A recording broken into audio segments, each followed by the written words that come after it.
마태복음 28장 18절에서 이 말씀이 있습니다. 하늘과 땅에 있는 모든 권세를 내게 주셨으니라고 했습니다. 하늘에 있는 권세와 땅에 있는 모든 권세를 누가 누구에게? 하늘에 계신 하나님 아버지께서 그 아들 예수 그리스도에게 모든 권세를 다 주셨다고 했습니다. 그 권세를 받으신 예수님은 이 땅에 오셔서 또 주셨습니다. 누구에게? 예수를 구주로 영접한 우리 모두에게도 모든 권세를 다 주셨음에 감사하는 우리 모두가 되시기 바랍니다. 그런데 문제는 받은 걸로 우리는 만족하더라고요.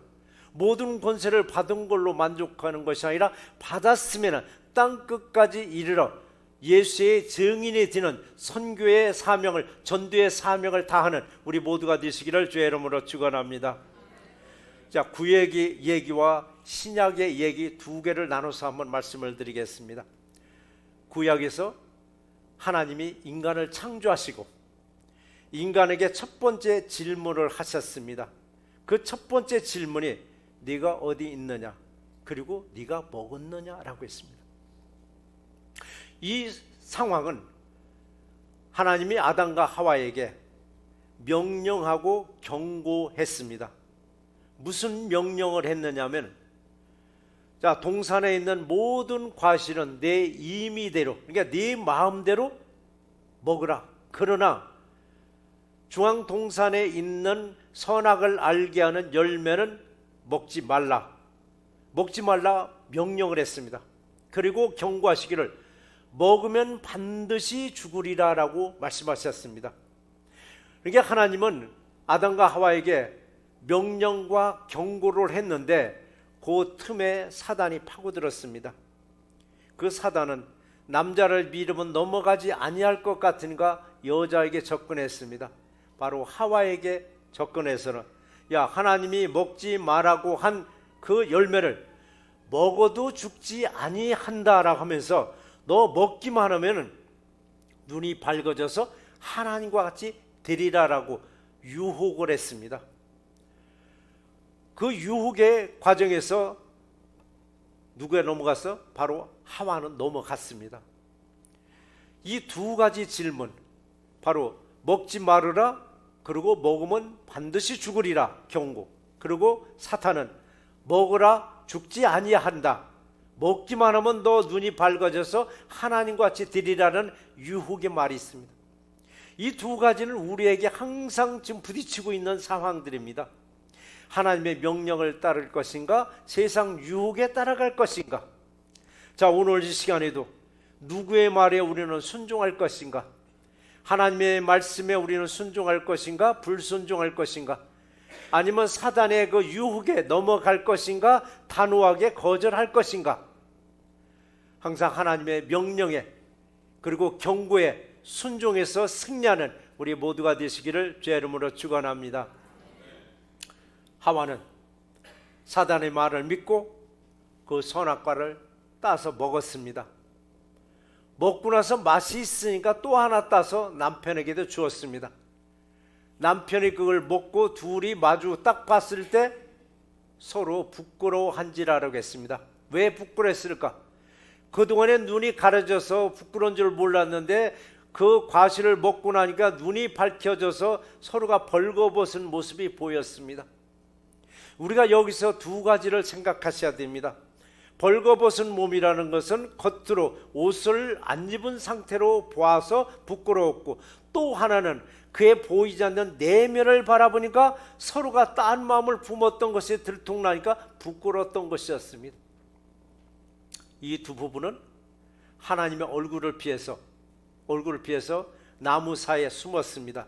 숨어 있을 그때 하나님이 네가 어디 있느냐라고 질문을 했습니다. 이 질문이 하나님이 인간을 창조하고 첫 번째 하신 질문이요, 두 번째 질문이 네가 먹었느냐라고 했습니다. 이 상황을 서울대학교 철학과 배철원 교수님이 책을 썼는데 그 책 제목이 이 신의 위대한 질문이라고 했습니다. 저는 이 책 제목을 많이 인용을 합니다. 신의 위대한 질문이 어마어마하게 진리적이고 철학적에서 우리가 도저히 생각할 수 없는 깊은 내용을 주신 줄 알았더니 누구나가 딱 들어보면 아주 쉬운 질문을 하셨더라고요.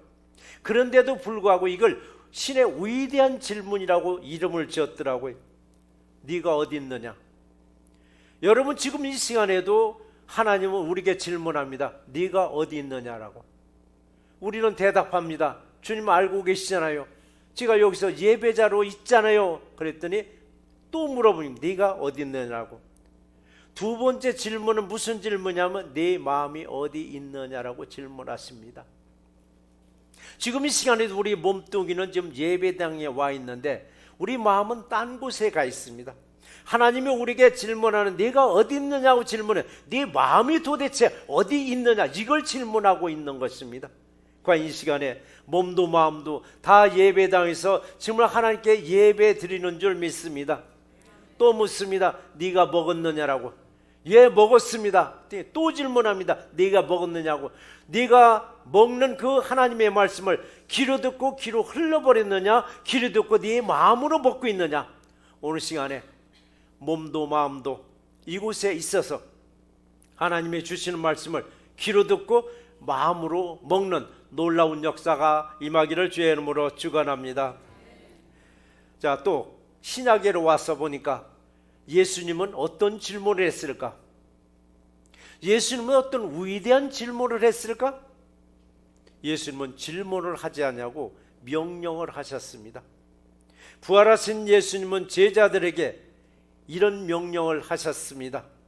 마태복음 28장 19절 20절을 짧게 제가 말씀드린다면 이렇습니다. 너희는 가서 모든 민족을 제자 삼아 가르쳐 지키게 하라라고 명령하셨습니다. 이 명령을 주님은 저와 여러분들에게도 지금 동일하게 했습니다. 너희도 가서 모든 민족을 제자 삼아 가르쳐 지키게 할지어다라고 우리에게 지금 명령하고 계십니다. 이 말씀을 들은 우리들은 답변을 해야 됩니다. 뭐라고 답변할까요? 주님, 저는 선교에는 달란트가 없으니까 제 옆에 앉아있는 집사님, 권사님, 장로님이 딱이네요. 요분들 보내시고 저는 다른 일 맡기세요라고 거부할 것인가? 아니면은 주님 말씀만 하시옵소서, 종이 듣고 그대로 행하겠나이다라고 순종할 것인가?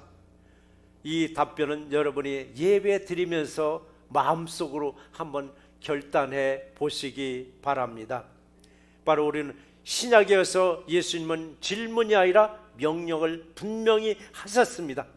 어떤 명령이라도 우리는 내가 가겠나이다라고 고백할 수 있는 새롭게 모두가 되시기를 주의 이름으로 축원합니다. 예수님은 또 질문을 한 게 아니라 명령을 또 하나 하셨습니다. 이 명령을 언제 하셨느냐면 부활하시고 승천하시기 직전에 이 땅의 마지막 순간에 우리에게 명령을 또 하나 하셨습니다. 이 명령이 사도행전 1장 8절 말씀인데 한번 같이 한번 읽어보시겠습니다. 오직 성령이 너에게 임하시면 너희가 권능을 받고 예루살렘과 온 유대와 사마리아와 땅끝까지 이르러 내 증인이 되리라 하시니라 라고 했습니다. 누구의 증인이 되라고요? 여호와의 증인이 아니라 예수의 증인이 되라고 명령을 하셨습니다. 예수의 증인이 되라고. 그럼 예수의 증인이 되는데 언제 가서 증인이 될까요? 어디까지 가서 증인이 될까요? 자, 먼저는 성령이 임해야 한다라고 했습니다. 성령이 임해야 여러분 능력을 받고 바로 예수의 증인이 될 수가 있는데 어디까지 가서 예루살렘과 온 유대와 사마리아와 땅끝까지 이르러 예수의 증인이 되라고 말씀을 하셨습니다. 이건 예수님이 우리에게 주신 마지막 명령이고 이걸 지키는 선교하는 복된 가정과 개인들이 되시기를 주의 이름으로 축원합니다. 땅끝까지 이르러 예수의 증인이 되기려면 먼저 우리가 해야 할 과정이 하나 있더라고요. 그냥 나는 아무 때나 나 예수의 증인이 되겠다고 나서는 게 아니라 과정이 하나 있더라고요. 과정이 뭔가 했더니 성령이 내게 임하면이라고 했습니다. 성령이 내게 임하면. 보통 평신도들이나 아니면 목사님들이 사역지를 버리고 선교지로 갈 때는 성령님의 강력한 임재가 있었습니다. 성령님의 임재가 없이는 어디로 갈 수도 없습니다. 근데 성령의 임재를 딴 생각하고 있는데 성령의 임재가 임하나? 물론 임할 때가 있습니다. 급하면은 내가 딴 짓을 하고 있고 딴 생각하고 있을 때 갑자기 임재해서 나를 확 돌려놓을 때도 있지만은 우리는 성령의 임재를 우리 스스로가 사모할 줄 알아야 되는데 어떻게 해야 되는가 했더니 오늘 예수님은 어떤 방법으로 했는가? 35절 말씀을 같이 한번 또 읽어보시겠습니다. 새벽 아직도 밝기 전에 예수께서 일어나 나가 한적한 곳으로 가사 거기서 기도하시더니 라고 했습니다. 예수님은 어디에서 어느 때 기도하셨는가? 시간을 보니까 새벽, 동이 트기 전 새벽입니다. 그리고 장소는 어딘가 했더니 한적한 곳이라고 했습니다. 오늘날로 말하면 새벽 기도를 하고 계신 것입니다. 새벽 기도. 이처럼 예수님은 이미 새벽 기도를 하고 계셨습니다. 그럼에도 불구하고 어느 사람들 그래요. 누가 도대체 새벽 예배를 만들어 놔가지고 나를 이렇게 괴롭히느냐라고 짜증내는 경우도 있는데요. 예수님이 벌써 하고 계셨더라고요. 그리고 새벽 예배하면 한국 교회만 가지고 있는 독특한 예배로 지금까지는 알고 있었는데요. 놀랍게도 미국 교회에서도요.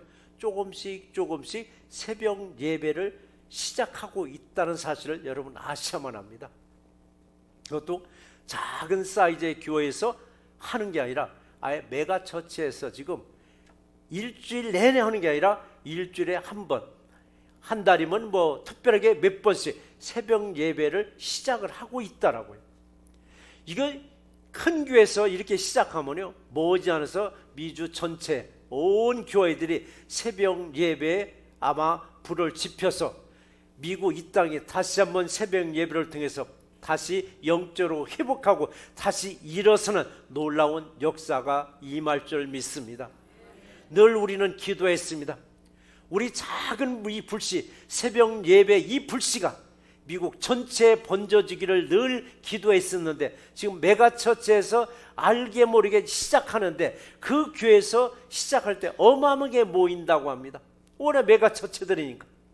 자, 그 불씨가 주류 사이 미국 교회 전체가 그리고 이민자들의 이민교회가 다 불이 붙어서 미국을 다시 한번 영적으로 일으켜 세우는 우리 모두가 되시기를 기도하는 우리 모두가 되기를 주의 이름으로 축원합니다. 자, 시간은 동트기 전 새벽입니다. 그때는 교회도 거리도 이 한적한 그 시간에 기도하라고 하셨듯이 우리들도 새벽을 날마다 열고 기도로 하루를 시작하는 우리 모두가 되시기를 주의 이름으로 축원합니다. 예수님은 전도하러 나가시기 전에 새벽 한적한 곳에서 기도하고 있었습니다. 그랬을 때 시몬, 바로 베드로를 말합니다. 시몬이 모든 사람들과 함께 예수님을 찾아왔습니다. 예수님을 찾아왔을 때 예수님은 뭘 하고 계셨느냐? 기도하고 계셨습니다. 이게 참 중요한 장면이더라고요. 만약에 요 순간에 시몬과 많은 사람들이 예수님을 찾으러 왔는데 예수님이 피곤하다고 잠을 자고 있었을 때 이 영권이 어떻게 되겠느냐고요. 저는 주로 특별한 약속이 없으면 거의 저는 지방에 사무실에 있습니다. 어느 분은 와서 그래요. 목사님 좀 주무셨어요? 그래서 아니 내가 왜 자? 어느 때는 제가 문을 닫아 놓을 때가 있습니다. 문을 닫는 건 두 가지 이유입니다. 저도 뭔가 깊이 골똘히 뭔가 기도하고 있을 때 문을 닫을 때가 있고 아니면 사역자들 편하게 하기 위해서 제가 문을 닫을 때가 있습니다. 그때 어느 분이 문을 두드리고 와서는 하는 말이 목사님 주무셨어요? 그래. 아니요. 근데 왜 문을 닫았어요?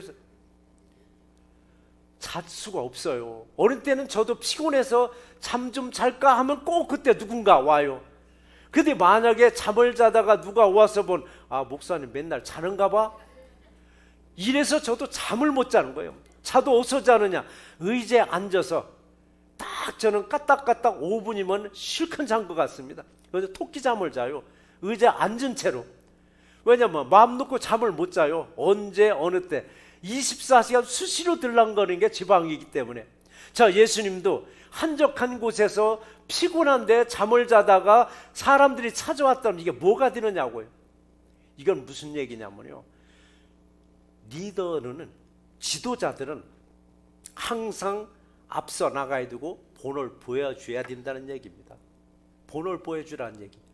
자, 예수님은 가리키만 끝난 게 아니에요. 야, 칠판 가자 하면서 이론적으로 쫙 가리키고 다 됐다, 그리고 니들은 행하라 하고 예수님은 다른 일 한 게 아니었어요. 가르치고 나서는 그대로 보여주셨습니다. 그대로 보여주고 따라오는 사람에게 무슨 말씀을 하셨느냐면 마태복음 28장 20절에서 말씀하시기를 가르쳐 지키게 하라. 볼지어다 내가 세상 끝날까지 너희와 항상 함께 있으리라라고 약속하셨더라고요. 누구와 항상 함께? 가르쳐 지키게 하는 사람과 항상 함께 있으리라고 말씀하셨습니다.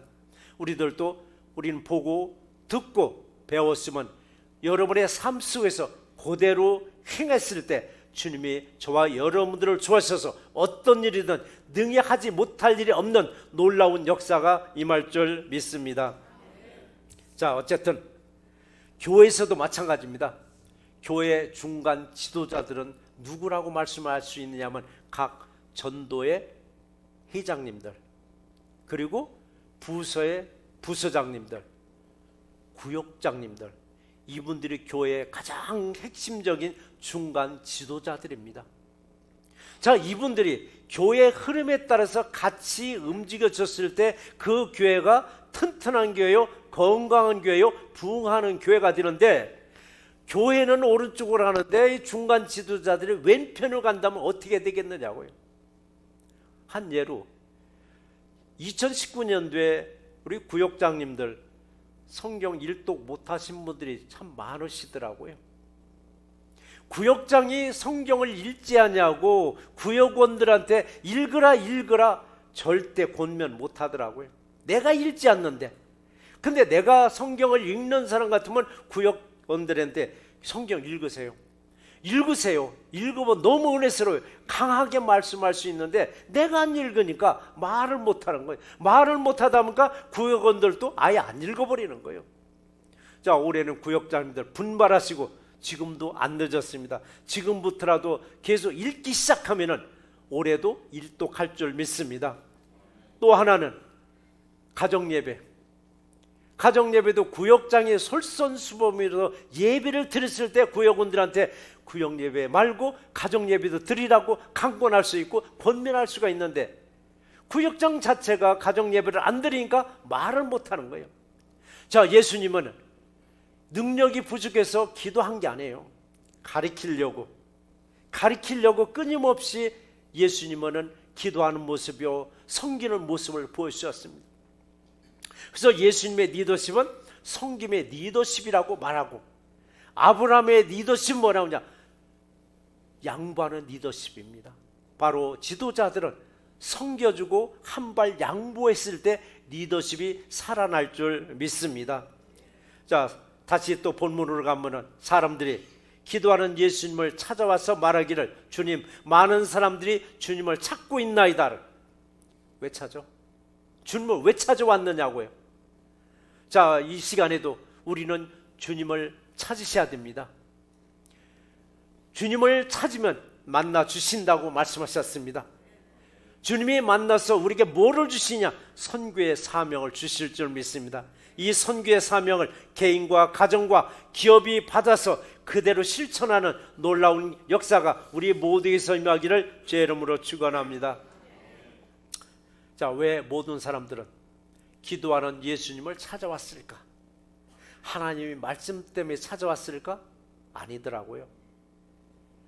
배고픔을 해결하려고 찾아왔더라고요. 배고픔을 해결하려고.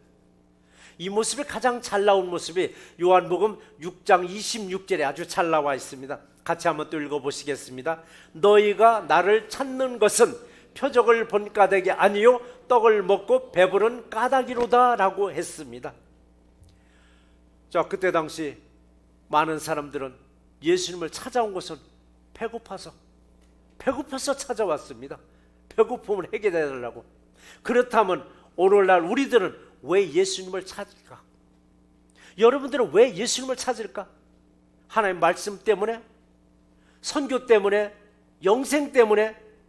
요거보다도 더 급한 문제가 어쩌면 있을 수도 있습니다.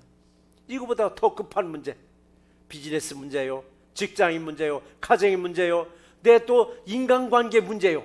이 모든 문제가 얽히고 설거니까 감당할 수 없으니까 예수님을 찾아오는 거예요. 근데 예수님은 놀랍게 그걸 풀어주시더라고요. 네가 아프냐? 내가 낫게 해주마. 고쳐주시더라고요. 네가 문제가 있느냐? 그 문제 풀어주시더라고요. 근데 문제가 해결되면 더 주님을 찾고 더 주님을 따를 줄 알았더니 사람들은 싹 바뀌더라고요. 사람들의 마음은 그 정반대의 길로 가더라고요. 배고파서 찾아와서 배고픔도 해결해주고, 가난하가 찾아와서 그들에게 부유함을 주고, 세상 얽힌 실타래처럼 도저히 풀 수 없는 문제도 주님이 쫙 풀어서 싹 해결시켜주면 마음도 싹 변질돼 버리더라고요. 문제들이 해결된 사람들은 내가 언제 예수님을 찾았냐고 반문할지라도, 저와 여러분들만큼이라도 어떤 문제가 해결되었을지라도 딴 길로 향하지 말고 오직 예수님을 향해서 선교의 명령에 순종하는 우리 모두가 되시기를 주의 이름으로 축원합니다. 또 오늘 본문에서는요, 예수님이 이 땅에 오신 목적도 말씀하시더라고요. 예수님이 이 땅에 오신 목적, 이게 38절에서 이렇게 말씀하셨습니다. 38절 말씀 또 같이 한번 읽어보시겠습니다. 이르시되 우리가 다른 가까운 마을들로 가자. 거기서도 전도하리니 내가 이를 위하여 왔노라 하시고. 이를 위해서 왔노라 하시고. 이를 위했다 뭐냐? 전도하러 오셨다라고 했습니다. 예수님은 새벽에 한적한 곳에서 기도하셨습니다. 예수님은 자신을 찾아온 사람, 하는 사람들, 그들에게 너희들이 먼저 내려가라, 아니면 내가 먼저 내려갈 테니까 아니라 우리 함께 가자라고 하더라고요. 우리 함께 가자. 어디로, 뭐하러 가자고요? 가까운 마을로 가서 전도하러 가자라고 하더라고요. 전도하러 가자라고요. 가까운 마을로 가서, 이것을 보면요, 전도와 선교는 아주 먼 곳에서도 해야 하지만은 가장 가까운 곳에서 먼저 전도와 선교를 행하시는 우리 모두가 되시기 바랍니다. 자, 그렇다면 가장 가까운 곳은 어딜까요? 가장 가까운 곳은, 여러분, 가장 가까운 곳은요, 자기 자신입니다. 내 자신도 때로는 전도해야 돼요. 나 자신도 어느 때는 전도해야 돼요. 타성에 젖어서 습관적으로 우리는 교회 갈 때 있습니다. 왜 가는지도 모르고 그냥 발걸음이 가는 때가 있습니다. 우리는 왜 교회를 가는가? 그것도 모르고 갈 때 가장 가까운 곳, 나에게도 전도가 필요합니다. 여러분에게도 전도가 필요하고, 또 하나는 여러분의 가정, 여러분의 가정의 가족 모두가 주님을 영접하고 주님의 일을 하는 사람이면 모르지만은 가족들 중에는 반드시 옆길로 나간 사람들도 더러는 있더라고요. 이게 가장 어려운 대상이에요. 그 전도하기에 가장 어려운 사람이 누군지 알잖아요. 가족들이더라고요. 가족들 전도하기가 가장 힘들다는 건데, 그러니까 가족들을 놓고 평생 기도하는 분들이 있잖아요. 근데 결국은 하나님이 그 가족 전도시켜 주시더라고요. 근데 우리는 기도하다가 아이고 포기야, 아이고 이건 안 되겠다고 포기하는데, 우리는 끝까지 기도하셔야 됩니다. 왜? 그게 내 십자가더라고요. 그게 내 십자가인 줄 알고 끝까지 기도할 때 하나님이 결국은 만져주시더라고요. 자, 내 자신에게 먼저 전도하고, 그리고 내 가족들에게 전도하고, 내가 다니는 직장에, 그리고 내가 운영하는 기업에, 그리고 우리 이웃들에게 먼저 전도하시는 우리 모두가 되시기를 주의 이름으로 당부드립니다. 자, 그런데 왜 전도해야 되죠? 왜 선교지에 가서 선교해야 되는가? 간단한 거네요. 예수님의 명령이니까 순종하는 마음으로. 그보다도 더 정확하게 말씀은 제가 이 끈 말미에서 말씀드릴게요. 한 사람을 예제를 들어서. 자, 우리가 분명히 선교를 해야 되고 전도를 해야 되는데 왜 하느냐? 예수님의 명령에 순종하기 위해서. 이게 가장 정확한 답인데, 그 답보다도 또 현실적으로 우리가 들어줄 수 있는 답이 또 하나가 있더라고요. 이건 끝부분에서 제가 말씀드리겠습니다. 자, 어쨌든 전도하러 이 땅에 오신 예수님은 너희는 가서 예수님의 명령하신 것을 가르쳐 지키게 하는 우리 모두가 되시기를 주의 이름으로 축원합니다. 자, 어쨌든 예수님은 한적한 곳에서 기도하셨습니다. 기도하신 예수님은 자신을 찾아온 많은 사람들과 함께, 자, 우리 가까운 다른 마을로도 가서 전도하자라고 전도하셨습니다. 예수님이 전도할 때 복음만 전도한 게 아니더라고요. 이적도 행하셨습니다. 이걸 바로 39절에서 이렇게 기록이 되어 있습니다. 같이 한번 읽어보시겠습니다. 온 갈릴리에 다니시며 그들의 여러 회당에서 전도하시고 또 귀신들을 내쫓으시더라 라고 했습니다. 예수님은 제자들과 함께 가까운 마을로 가시기 전에 뭐를 먼저 했어요? 기도하셨습니다. 기도로 무장하셨습니다. 물론 예수님이 능력이 없어서 기도한 건 아닙니다. 예수님은 무수부재 어떤 능력을 다 가지고 계시는데 왜 기도했는가? 제자들에게 본을 보여주신 것입니다.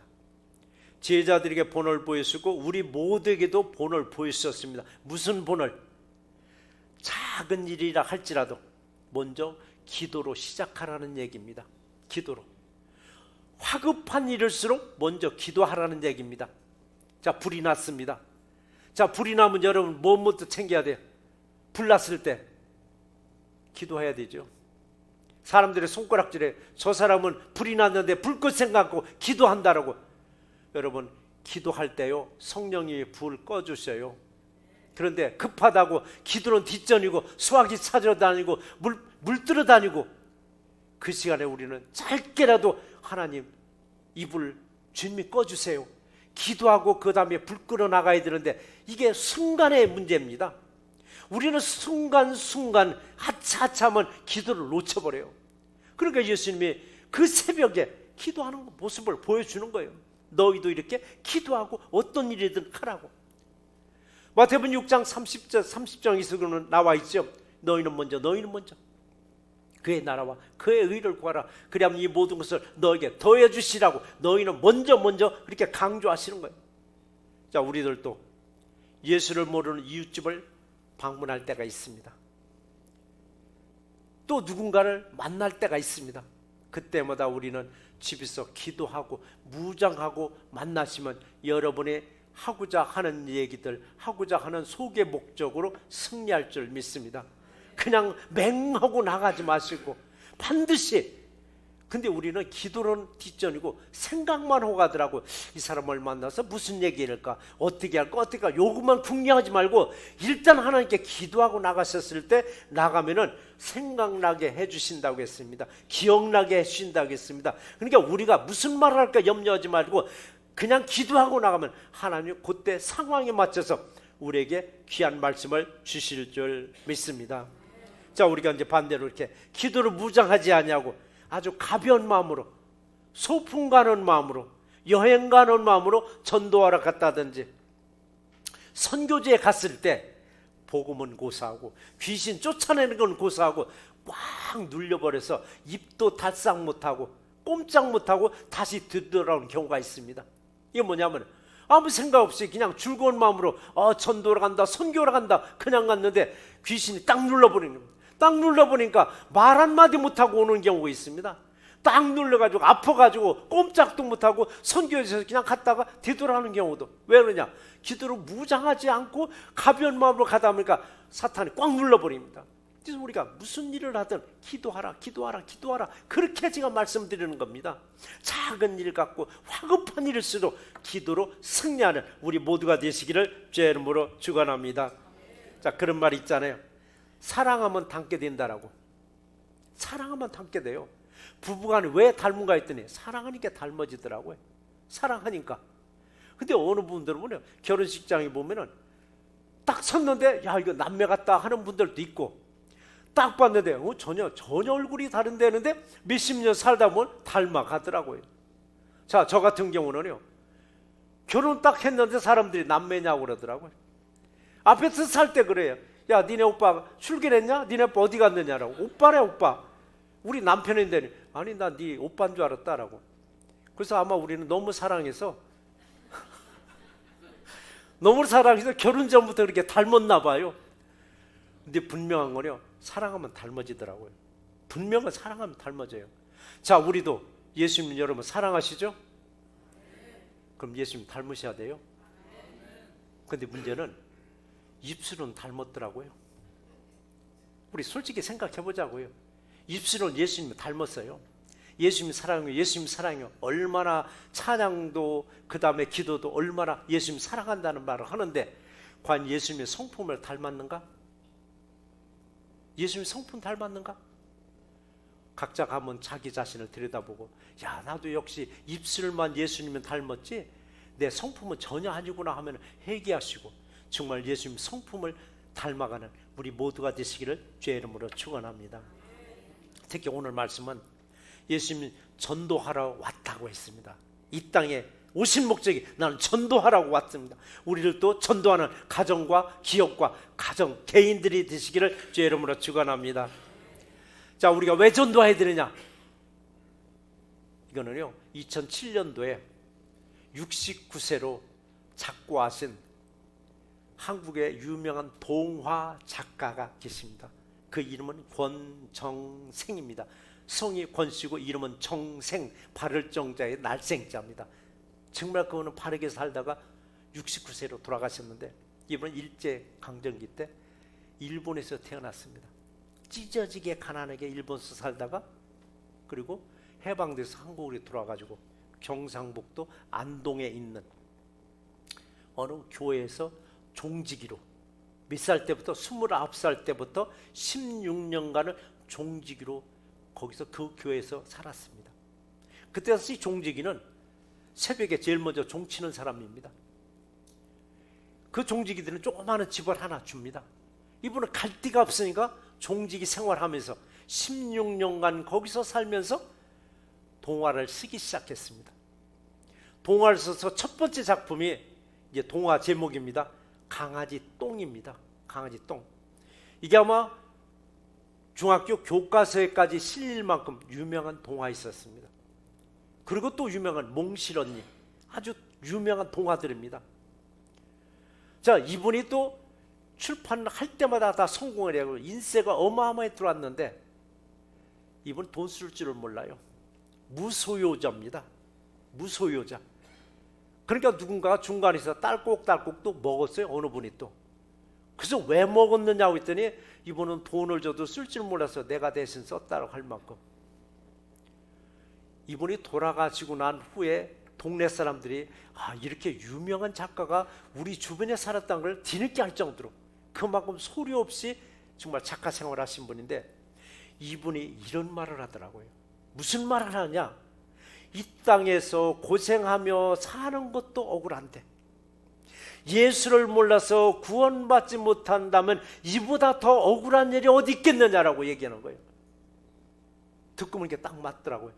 야, 우리가 왜 전도해야 되는가? 억울한 이웃을 만들어서는 안 되겠더라고요. 억울한 이웃은 뭐냐?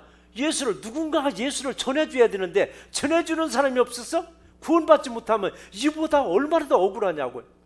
바로 이 권정생 선생님은 이 억울한 사람들을 위해서 복음을 전해준다고. 자, 우리들도 마찬가지입니다. 예수를 모르고 사는 억울한 이웃들을 만들지 말고 그들에게 복음을 전해서 같이 구원을 받을 수 있도록 전도의 사명을 다하는 우리 모두가 되시기를 주의 이름으로 축원합니다.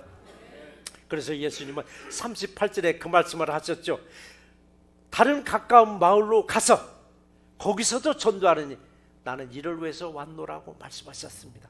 우리들도 예수를 모르는 억울한 이웃들을 위해서 구원의 소식을 전하는 전도하는 가정이요, 구원의 소식을 땅 끝까지 선교하는 이 가정들로 세워지기를 주의 이름으로 축원합니다.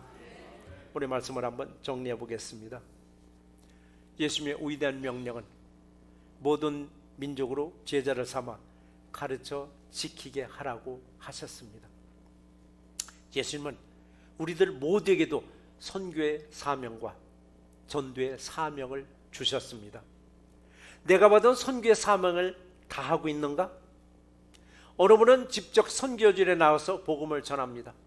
또 어느 분들은 선교지에서 활동하는 선교사들을 후원합니다. 내게 보낸 작은 이 선교 기금이 선교지에서는 아주 귀하게 사용됩니다. 우리들이 직접 선교지에 나가지 못하고 이렇게 후원하는 것도 여러분 선교입니다.